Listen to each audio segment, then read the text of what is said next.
Gran Turismo 7 has a bunch of officially confirmed cars as coming to the game in future updates and even beyond the Spec free update in December. And in today's video, I'm going to take you through everything you need to know about each and every single one of them. But before we get into this video, I'm trying to get this channel to 70,000 subscribers. So if you want to stay up to date with everything GT7 and motorsport gaming related, then feel free to leave a like, subscribe, and turn your notifications on. Anyway, let's get to it. So let's begin then with the most obvious of the bunch, the Spec free officially confirmed cars, in which there are now 6 out of 8 of them confirmed for the December update. And we'll begin then with the Gran Turismo Formula F3 500B. Now, of course, back in September when we got our first glimpse of the Spec free update, this was one of the cars that we first got to look at, and as we can see, it's actually had a few changes in the latest trailer in which it features at Yas Marina, of course promoting the inclusion of that track to the game. So in the original screenshot, we can see that it features this very distinct Benetton styled nose from the mid 90s. However, it does seem that this has been entirely changed, of course featuring a more Tyrrell 020 design in the latest trailer, so it does possibly hint that this might have GT Auto customization just like the F3 500A. Now, thanks to Super GT's video looking at the Spec free update early, we do have some more of the information actually about the car. Now, we do know, of course, like the name suggests, this has a 3500cc engine. It's once again naturally aspirated, putting out 719 brake horsepower. Now, like almost every single Formula car, it is rear wheel drive and is incredibly lightweight at 505 kilograms. Now, in terms of the PP rating, according to the in-game stats, it's 960.11, and it has a price point at a reasonable 1 million credits, which really isn't too bad. Then have the return of a Gran Turismo legend in the form of the Renault Espace F1. Previously, this only ever featured in Gran Turismo 2 all the way back in 1999, and will actually be the longest single gap from a car actually appearing to reappearing in Gran Turismo history. This was previously held by the Nismo 400R, which was added in the Spec 2 update of November 2023. At the point this actually gets launched, it's been around about 26 years since it was last featured in a Gran Turismo title. Now, we don't really know a price point on the Espace F1, but a few things that we do know is thanks to the official information and of course the information that was given in Gran Turismo 2. Now, the car is powered by the RS5 F1 V10 engine, which I believe powered the Williams F1 car in the 1993 season. The car itself is naturally aspirated, putting out 817 brake horsepower. It's also rear wheel drive with a 6-speed transmission. Now, at 1300 kilograms, it's considerably lightweight considering the sheer size of the car. It does a 0 to 60 time of 3.2 seconds and has a top speed of 205 miles per hour. Finally, this absolute legend of a Gran Turismo car is finally returning. Another one of the latest confirmations as arriving with Spec 3 is the Polestar 5 and of course the Polestar manufacturer. Now, this time around it's a 2026 model, which will only be the second in GT7 following the Afeela 1. As for the car itself, it's an electric vehicle putting out 871 brake horsepower, all-wheel drive, and weighs a massive 2,503 kilograms. Now, we do know the price point for this one is going to be 120,000 credits, mirroring the real-world cost of the car. As for the PP rating, it sits at 573.07. We then see the return of legendary JDM tuning company Mines with the Mines BNR 34, of course their take on the iconic R34 GTR. Now, I believe this will be the third road going variant of the R34. Of course, we have the more default R34 GTR. We then this year got the R34 Z tune, which is the Nismo, and of course now it will be the Mines BNR 34. However, it is such a custom job and so completely overhauled, it pretty much resembles nothing of the car it's based upon. As for the car itself, it does sport the legendary RB26, putting out 2627cc. It is twin turbocharged with 621 brake horsepower, and of course does feature the iconic all-wheel drive that features on pretty much every single one of the GTRs from the R32 onwards. Now, as for the weight, it is relatively lightweight, 1350 kilograms. Now, in game it is noted to have a PP rating of 641.08 pp. However, here's the kicker. This thing is incredibly expensive. According to the in-game of GT7, it's going to set you back 3 million credits. Of course, that was also the price for the Nismo Z-Tune. Now, of course, next up is one of the most talked about cars of the Spec 3 update, the Ferrari 296 GT3. Finally, Gran Turismo 7 is getting a more up-to-date GT3 spec machine. Now, as for the car itself, we have seen some gameplay of it, and of course we do know a bunch of information on the car. Now, as for the car itself, it's powered by a twin turbocharged V6. Of course, it's a GT3 spec machine, which means it's going to fall into the Group 3 category in GT7. It has a power output of 599 brake horsepower, rear wheel drive, weighing 1280 kilograms. In game, it has a PP rating of 743.47. Now, of course, as for the price point, this is where things get a little bit more shocking. For some reason, this car is going to set you back 1.2 million credits. That is absolutely insane for a Group 3 category of car, which typically costs anywhere from 450k mainly, upwards of sometimes about 800k for some of the special cars like the Ford GT LM. So if you want to get your hands on this one, then yeah, be prepared to pay.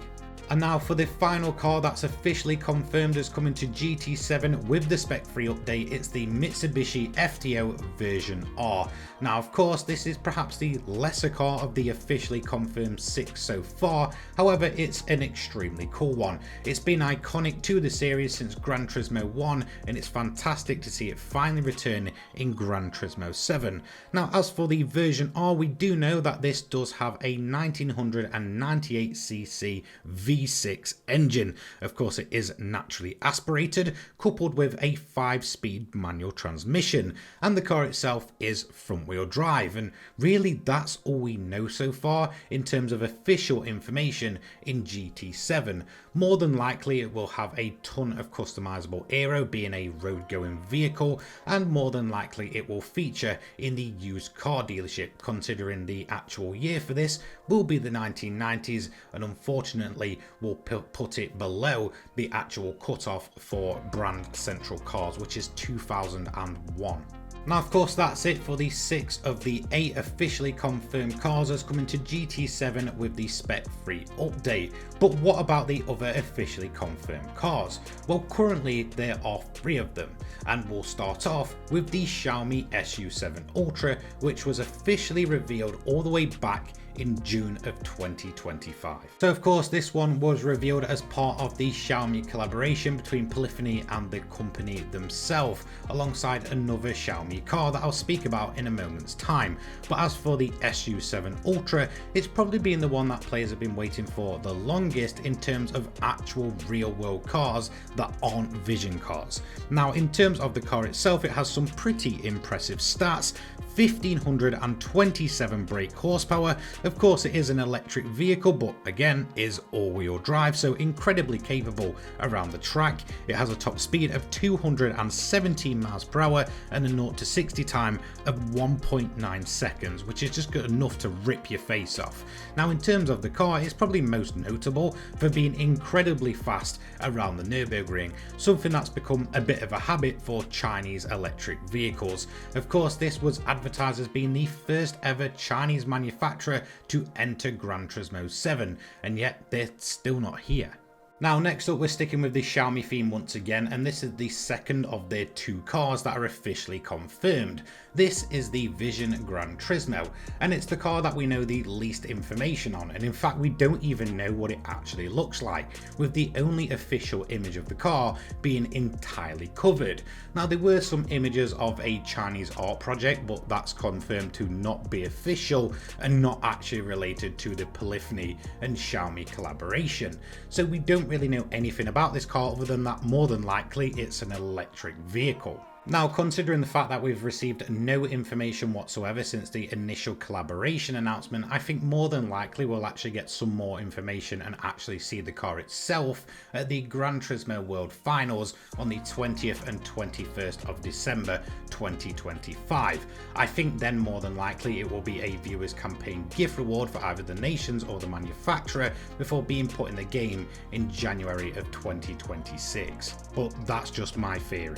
Now, the third and final fully officially confirmed car has been added to GT7 in a future update is the Yangwang U9 Extreme, of course continuing the theme of Chinese vehicles. Now of course this will act as the second officially announced manufacturer to enter the game, and of course we do know some information on the car taking its real world statistics. It has 2,976 brake horsepower. This will make it the most powerful car in GT7, even more powerful than the Tomahawk X. Now the car itself is all-wheel drive and has a top speed, as it's been clocked, at 308 miles per hour with that huge rear wing removed. Now in terms of the car itself, it is clocked as being the fastest road-going EV at the Nürburgring with a time of 6 minutes 59. So this thing is certainly no slouch in both a straight line and of course around the track. I think this is an incredibly exciting addition. However, once again we don't have an official confirmed release date for this car, and again it was left out of any of the footage from Spec 3, so it seems that that would be unlikely, a little bit like the Xiaomi SU7 and the Vision Gran Turismo. So the next section of the list is what I've named the others, because in a sense they've kind of officially been spotted in Gran Turismo related material, but they're not 100% officially confirmed as coming to GT7 just yet, or any future GT title for that matter, but there is a very high possibility of them coming in one way or another.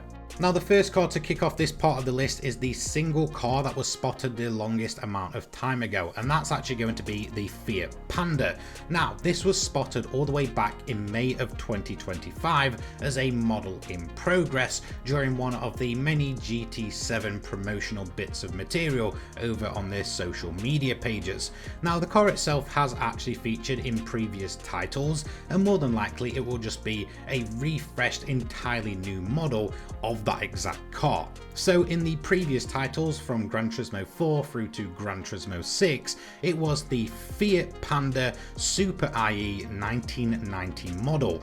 As for the stats, it has a whopping 44 brake horsepower, a top speed of 91 miles per hour, so it can't even hit a ton, and it has a blistering 0 to 60 time of 23.1 seconds. And really that's all we know from the previous statistics on this car when it's been in Gran Turismo. And again, it does seem that this will more than likely return to Gran Turismo 7 at some point in the near future. Now the next car on the list is an incredibly strange one. It's the Lexus Sports Concept, and it's already been playable inside of Gran Turismo 7 thanks to a simulator at the Tokyo Future Tour 2035, in which people could actually go ahead and use this car inside of Gran Turismo 7. Now as for the actual car itself, it's meant to follow in the footsteps of the Lexus LFA, which is of course one of the most iconic supercars of all time. However, the car this time around is reportedly an EV, but also a hybrid. I'm seeing different things all over the place, but more than likely the most reported thing is that it's an electric vehicle with 900 brake horsepower and also features simulated sounds taken straight from the iconic Lexus LFA, including that beautiful screaming engine note. Now, the next car on this list is the most recent bit of information of a confirmed car coming to Gran Turismo at some point. That's Big Mike's Honda Prelude from 1992, which took the first GT award in many years at the latest Gran Turismo World Series round in Los Angeles. Now again, this pretty much confirms the car will be coming to Gran Turismo at some point in the future, but we don't know if that'll be GT7 or who knows, it may be even GT8 by the time the car's actually ready. Now, after digging up some information on this car, the build's around about 20 years old at this point, so it's been going on for 2 decades and it's actually the 3rd version of the build.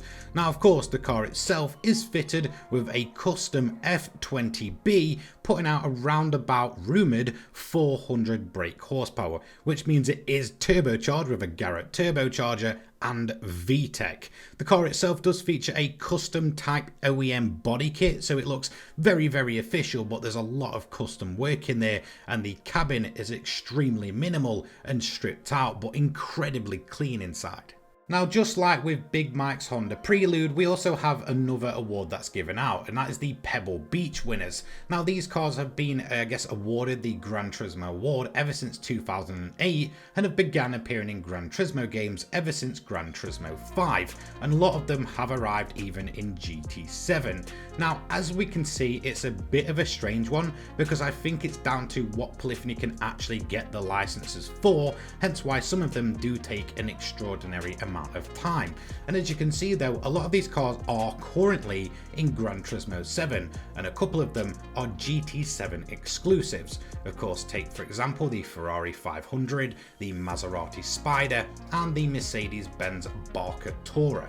Not only are the licenses probably a nightmare to get for some of these extremely old vehicles, it does seem that it takes Polyphony a fair amount of time to actually create the model and get them in game, hence why cars such as the Ferrari 500 that won it in 2012 didn't arrive until a decade later in 2022 with GT7. So just like with the Honda Prelude before, winning a Gran Turismo type award pretty much confirms that that car will be put into the game at some point down the line, but again, it can take upwards of a decade. However, again, I'm assuming it's kind of all down to licenses and such. Now, the earliest car on the list that hasn't been included so far was 2015, which was the Cunningham C4R competition roadster from 1952. From 2016, it's the Ferrari 330 P4 Drogo Spider from 1966. 2017's is actually in GT7, as we can see that was the Barca Tourer from 1929. From 2018 it was the AAR Eagle IndyCar from 1966. 2019 was the Alfa Romeo 8C 230 Zagato 1931. 2020's event was cancelled. From 2021 it was the Ferrari 512S Berlinetta 1969. On 2022, when GT7 first launched, it was the Auto Bianchi A12 Runabout from 1969. 2023 was the Alfa Romeo 6C 1750 Grand Sport Figoni Coupe 1933.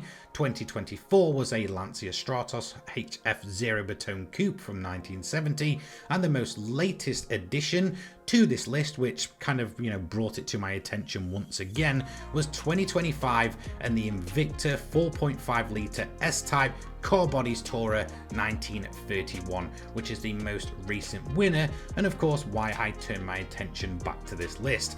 But again, a lot of these cars could be a long way off, or if Polyphony cannot get the licenses, they may just never happen. But it does seem that slowly but surely Polyphony do end up placing them in. So the final car to mention on this list is actually the Honda NSX Group 2 race car from 2016 with the HRC official livery on it. Now again, this car is already in game, so I'm specifically talking about the liveried version, which is of course 100% confirmed as coming to the game thanks to the partnership between Honda and of course Polyphony. Now this was awarded to players who took part in the official HRC time trial, However, it's still not being awarded to players who took part, and I believe the event itself's been shut down for about a month or a month and a half at this point. More than likely this will probably arrive at the beginning of December when Spec 3 launches to players who actually took part. Again, it does feature an official HRC livery, but the car itself already exists in game, but I thought it was just worth quickly mentioning this one. And there we go. With that, that is everything you need to know about all officially confirmed or mentioned cars coming to Gran Turismo 7, or who knows, maybe even Gran Turismo 8 in some cases, in future updates or titles. Again, thank you so much for watching. This is all the information on anything officially mentioned by Gran Turismo themselves. Of course, any rumors or leaks I have tried to keep off this list. Thank you so much for watching. I'll see you in the next one. Take care, guys. Peace.